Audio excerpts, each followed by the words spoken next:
So our next step, I don't even remember if I showed the other vacuum pump in here.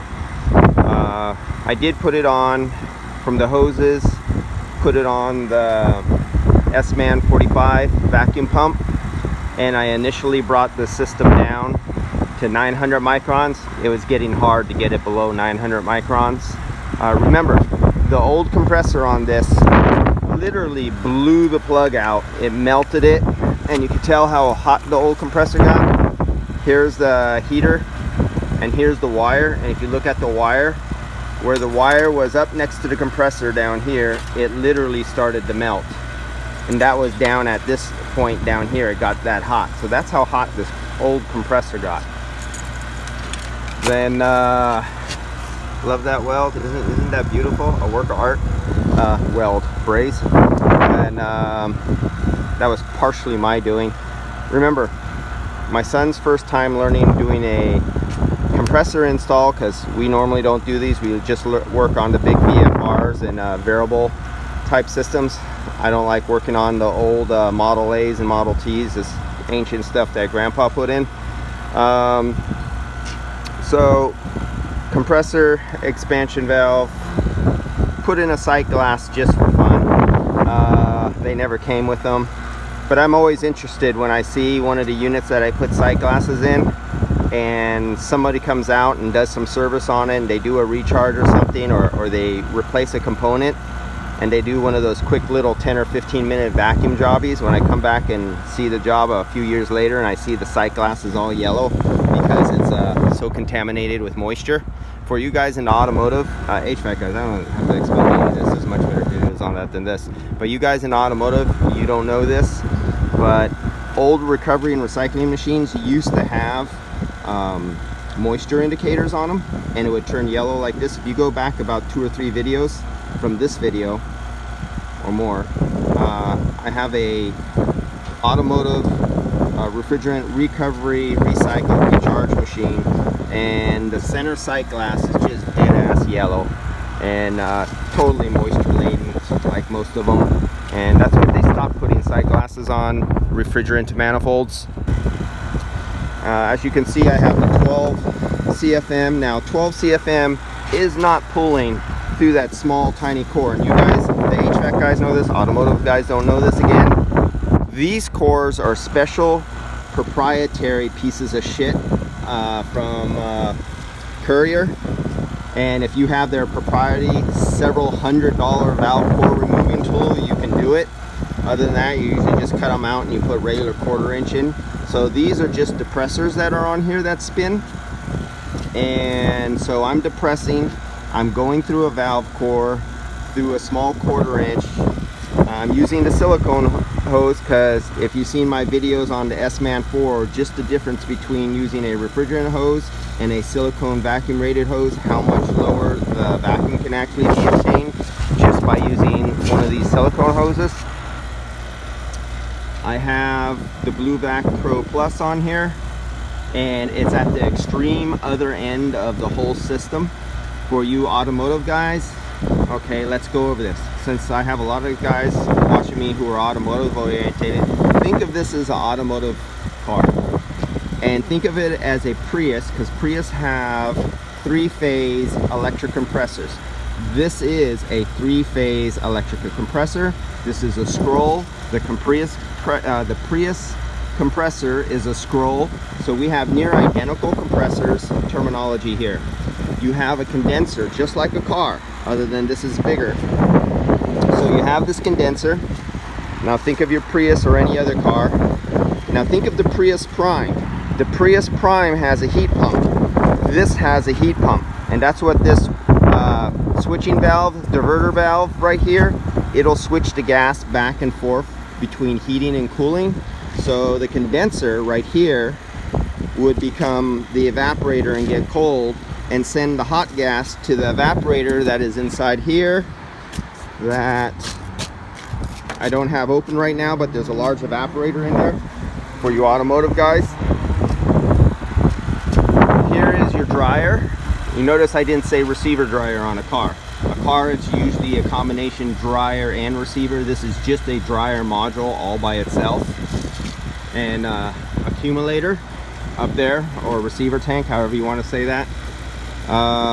Just like a car, an old-fashioned car, other than nowadays they went to the H-block style expansion valves, but this would be more similar to the older brass expansion valves we used to use back in the 60s, the 70s, the 80s. Because of money and ease of replacing, they've swapped them over to the H-block body style expansion valves. If you took apart, here's the evaporator right here. Here's the end of the evaporator. Now, on a old automotive car, you would take this expansion valve, and this would have a tube that would go directly into a header and feed right into the evaporator. In commercial and industrial, they don't. They put it through a distributor manifold, then you have these individual tubes. There were a few cars that use this setup. Like some of the older BMWs actually use this, like commercial, where you would have an expansion valve go through a distributor tube and had literally individual distributing tubes evening out your flow of refrigerant. Not one large serpentine where you would start out really cold and liquid down at the bottom and evaporate off and go into your superheat and then have your vapor at the top. And you would get uneven cooling and you know, cold, kind of cold and less cold at the top. And sometimes on some cars, when you would run low on refrigerant, there would be no cooling going on at the top of the evaporator, and because the high air pressure hitting that part, there might have been a duct outlet going to, say, the driver's face, and all of a sudden he would have warm air coming out of one duct, you know, just barely cool or no cooling. But yet down here where the refrigerant was going in at the bottom tubes would still be filled with liquid and flashed off vapor that was producing cold. And if you took your finger and you literally touch these bottom rows, it would be cold down here, and as your finger slowly went up the automotive evaporator, it would get less cold, warmer, warmer, warmer, until you felt like almost room temperature air. Whatever the air was coming into the evaporator, the temperature of the coil would be the same. And because they're not evenly displaced on all your ducting in a car under the dash, they would take it off from different areas. And so if the ducting was where the air pressure was high and the velocity is high where it first came in at the bottom, that would be cold air. And let's say that was by the passenger where it took off the ducting, where that cold air, so that ducting, that would be, so let's say air direction was going in this direction, so the ducting for the passenger was on this side, the bottom is where the liquid refrigerant went in, and it was cold and it was flashing. You're only half a charge of refrigerant. So let's say you needed 3 pounds of refrigerant into that old car and you only had 1.5 pounds. Well, you only had enough refrigerant, depending on the ambient temperature, to flash off and be cool in the bottom coils. So that duct would have come over into your face on the passenger. He would have cool air. Let's not say cold, but he would have cool air and he'd be comfortable. But the driver's duct would take off another section that it only got the air pressure that went through the top part of the evaporator. It already flashed off. Now it's very superheated refrigerant. It has no capacity to absorb any more heat out of the air. So where that duct went off to the other side into the driver's face, he got warm air. And in this case, on these scenarios, it was not a blend door problem. It was a low refrigerant charge. I remember, I think it was back in early to mid 80s, Chrysler had a van, one of the first vans that started giving technicians a problem with this. It was the refrigerant charge that gave you a massive difference, say a 20-degree difference between the passenger side and the driver's side. So it wasn't always blend doors. This is just one scenario. Getting back to automotive, Prius Prime. I told you, you have many, to take the place of this one valve.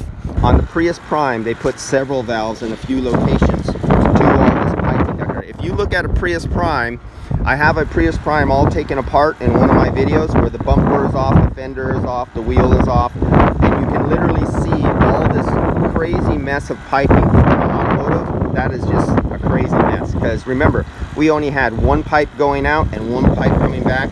Now a Prius Prime looks something like this mess here, including a huge accumulator, godmother giant accumulator of, it's just unbelievable in the Prius Prime. Okay, like a car, 3-phase compressor for a Prius Prime. Your desiccant sock in your condenser on a Prius Prime, in most automotive cars today, you have that large cylinder that is permanently mounted like a big header on the side, and it has a large opening. You can either open them up at the top or take them apart and open them at the bottom, and you slip out the sock. Inside that sock, the desiccant material is in there.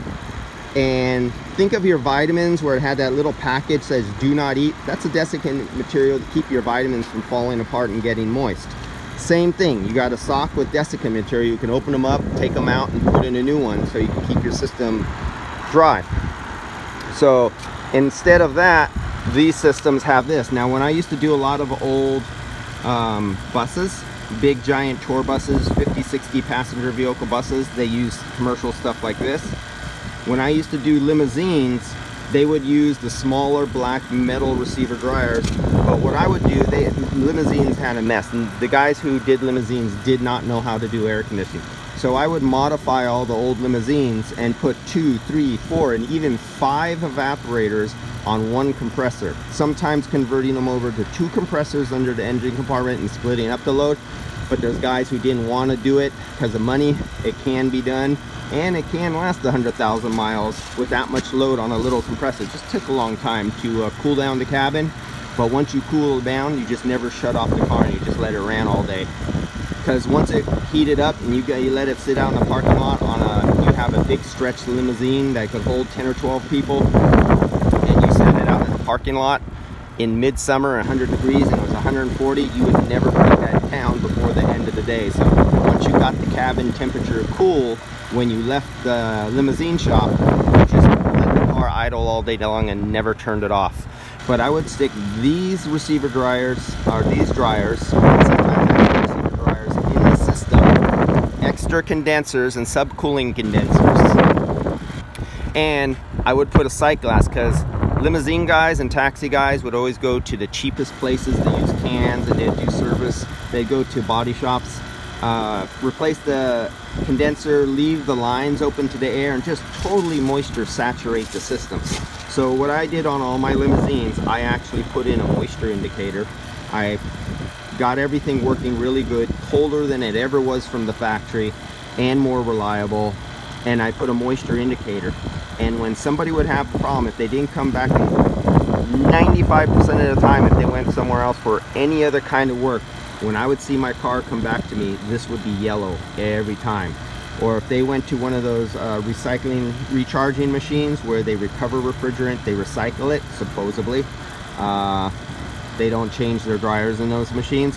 After they had a recharge done, this sight glass would be pure yellow, and yellow indicates moisture contamination. And I tell the guy, go get your money back, I'll drain it out, I'll put it on a vacuum pump, I'll change your dryer, and I'll get this green again, but go back to whatever shop who charged you the money to do that recovery and recycle through the recycle machine. Here's proof positive that your system is now contaminated with moisture. And boy, some of the shops in the local area did not like me. But a picture is worth 1,000 words, dude. If you contaminate somebody's system like that, your ass is out of here if I get a hold of you. And that's it. That's all. Prius. Let's get back to Prius again. Here's your blower motor. There's the blower motor right there. Think of a Prius, and this is your blower housing, and it sucks in the air, and you have a cabin air filter. Well, this one, I think, there's the evaporator way back there. So that's the evaporator, just like you're in a car, no difference. It's an evaporator. On this one, the air filters are downstairs. We're not going to see anything on this one. The air comes in and out from under the roof down here. Think of, in a car, you have a dash, and underneath where your feet are, the